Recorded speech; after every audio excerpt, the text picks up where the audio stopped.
আজকে আশুরা 10ই মুহররম, মুহররমের 10 তারিখ। এই আশুরার এক নাম্বার কথা, ছোট্ট কয়েকটা কথা বলে শেষ করছি। এক নাম্বার কথা হলো, আল্লাহ নবী সাল্লাল্লাহু আলাইহি ওয়াসাল্লাম বলেন, আফদালুস সিয়ামি বাদা রমাদান শাহরুল্লাহিল মুহাররম।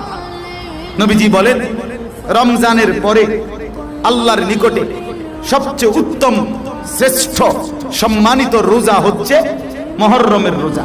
আল্লাহর মাস মুহররমের রোজা, শাহরুল্লাহিল মুহাররম।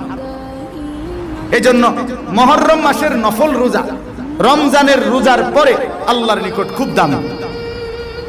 আর এই মুহররমের এই রোজা আপনাদের কাছে একদম সামনে, অর্থাৎ একদিন চলে গেছে আর আগামীকাল, অথবা আগামীকাল তারপর দিন, অর্থাৎ আগামীকাল হচ্ছে আশুরা। আজকে সন্ধ্যা থেকে শুরু হয়েছে, এজন্য চেষ্টা করা আজকের সেহরি খাইলে আগামীকাল 10ই মুহররম রোজা রাখা। এটা রাসূলুল্লাহ সাল্লাল্লাহু